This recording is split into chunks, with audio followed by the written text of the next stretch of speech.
الرحيم الحمد لله رب العالمين والصلاة والسلام على رسوله الأمين وعلى آله وصحبه أجمعين. Jag är glad för att vara som med mina muslimska bröder och systrar i Oslo.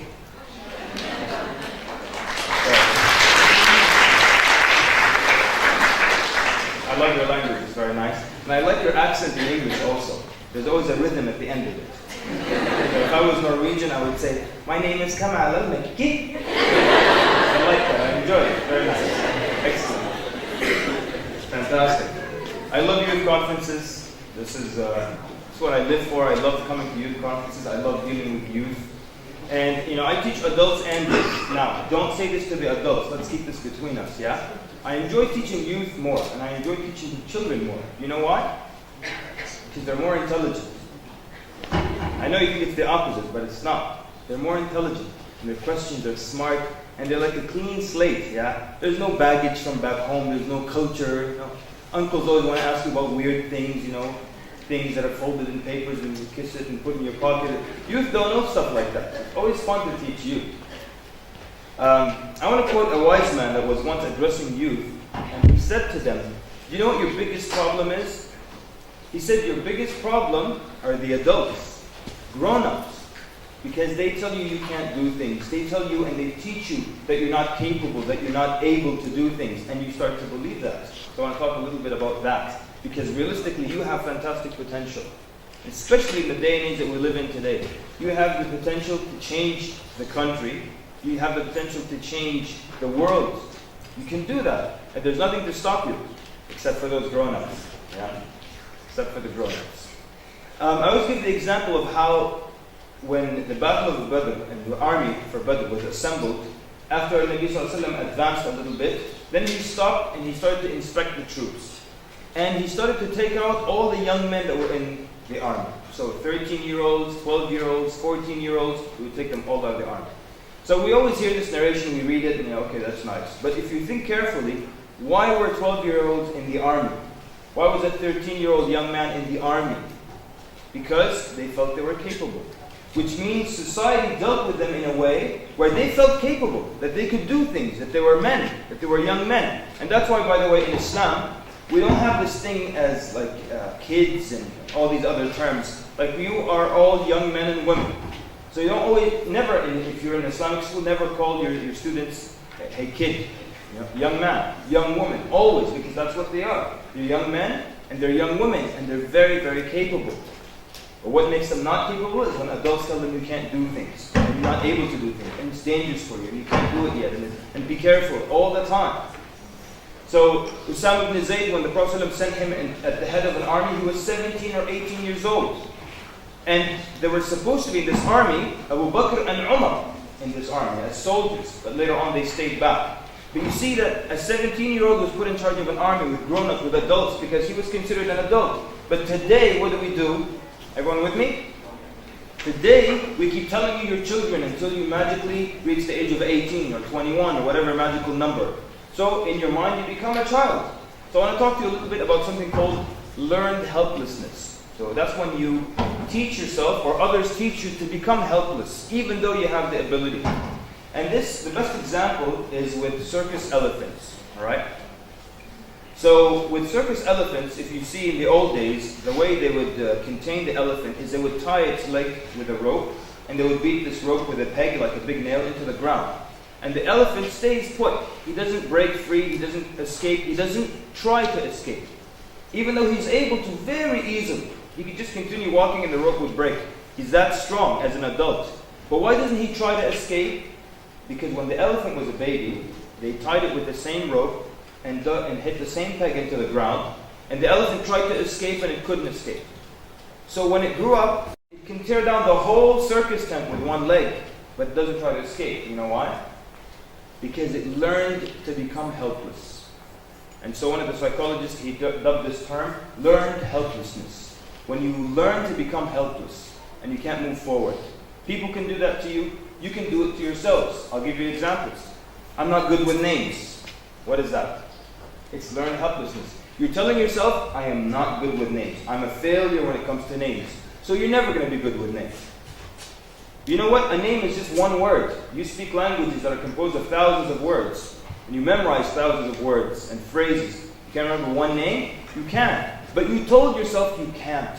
And that's why you won't. Same thing. I'm not good with roads. You tell yourself that. I'm not good with roads. So you become horrible at roads. Who says that in here? Who says I'm not good with roads? Nobody? Okay, just one sister. One honest sister in the room. Thank you very much. So I'm not good with roads. So you become horrible with roads because you set yourself up for failure. You prepared yourself to fail. I used to say that all the time. I'm not good with roads. And one time I got lost in the street behind my house. I'm not making this up. I got lost in the street behind my house, and I had to call my roommate and said, listen, I'm lost in this street. It's called Wilson Boulevard. He started laughing. He said, you're behind the house. Come to the front, that's all. But I used to tell myself, I'm not good with roads. So I learned to become helpless like that.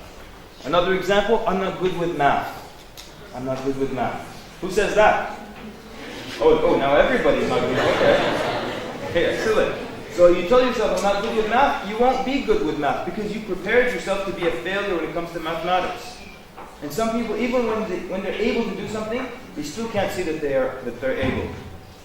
You know, when you go to a restaurant, you pay 15%, give 15% as a tip here? 10%? Okay, it's 10. 10 is good. 10 is easy, right? In America, we have to give 15%. That's whatever your bill is at the restaurant, 15% is the tip you give the person that was serving you. So people don't want to try to calculate the 15%.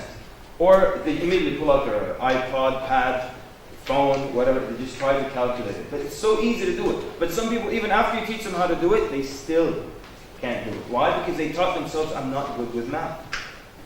They accepted that. So that's when you learn to become helpless. You know, this is a true story. This woman, she just graduated the university. She's going to become a teacher. So she went to her first school ever. And the principal gave her first class. This was the worst class in the school. This biggest group of failures that were put in one classroom.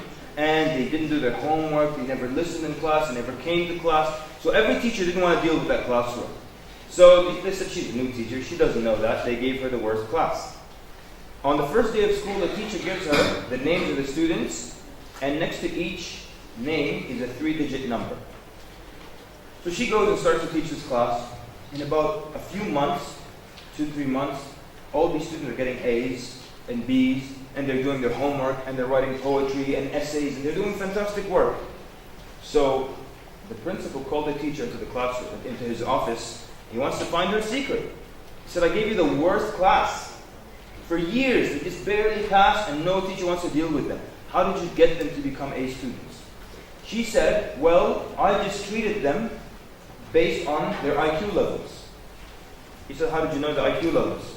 She said, the piece of paper you gave me at the beginning of the school year had the IQ levels next to the name of each student. She said, those weren't the IQ levels, they were the locker numbers. Every student gets a locker. Those were the locker numbers. But she thought she would see the person's name and 150, oh, he's a genius. And she would treat him like a genius. She didn't say you're a genius, she just treated him like he's smart.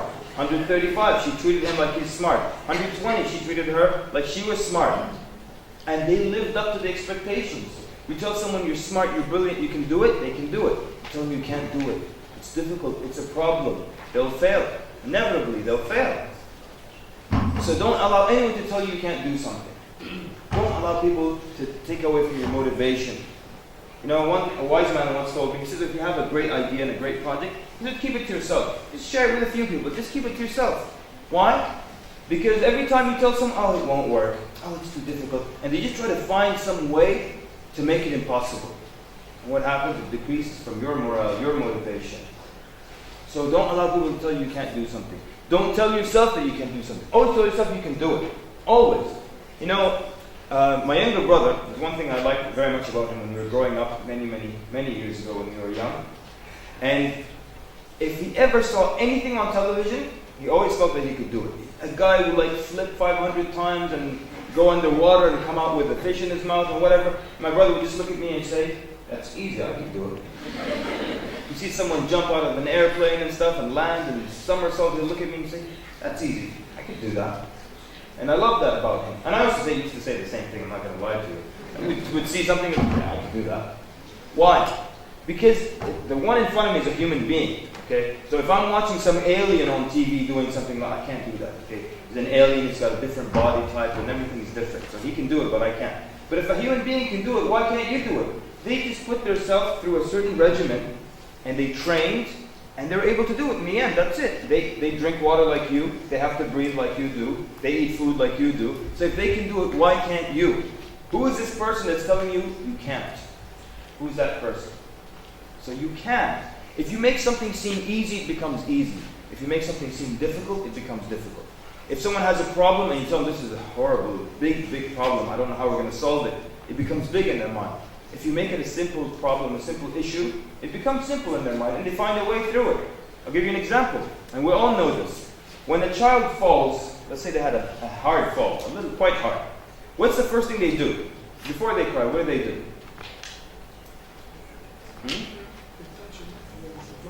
That's true. Yes? They rush ahead and see if someone's They look up at the grown-ups, right? The child falls, the first thing he'll do, before he even realizes it, the child doesn't say, am I hurt or not? First he looks at the grown-up. And if the grown-ups are like this, they're like, ah! They start crying like crazy. And if they look at the grown-up and the grown-up is just like this, and, come on, let's go, we're late. The child gets up and they walk away. So it doesn't become a big deal to them. But if I make that fall a big deal, it becomes a big deal. That's why I always tell my wife when the child falls, don't scream out. She can't help but do it. I mean, she's a woman, right? So she has to scream when the child falls. So even if it's a simple fall, she says, ah! The child's like, ah! But if he falls while I'm there, I don't care. Bam! That's why when a child falls, I'm mean to them. Child falls, okay, get up, come on, let's go. The child gets up and just starts to follow me. Arm broken, everything, doesn't cry. So, you make something a big deal, it becomes a big deal. Someone tells you can't, you won't. If you tell yourself you can't, you can't. But the truth is you can. The truth is you can. You know why you can? You know why you can change the world, you can change your city, you can change countries, you can change continents? Because what you have isn't something you invented. The words you speak, you repeat the words of Allah Azza wa Jal. You repeat the words of the Prophet Sallallahu Alaihi Wasallam. And these are words that can move mountains. So if anyone asks you, can you move mountains? Say yes. But not with my words. I can move mountains with the word of Allah Azza wa Jal. The words of Allah will cause mountains to crumble. So I can move mountains with the words of Allah. I can give out wisdom of the Prophet ﷺ. I don't invent my own things. So because of that, don't ever see yourself as not worthy. Don't ever belittle yourself. Don't ever underestimate your abilities. And I hope at least in these next 2 days, you will come out with this type of motivation and with this attitude as well. Jazakumullah khair for your attentive listening. Assalamu alaikum wa sallallahu wa barak ala Muhammad wa ala alihi.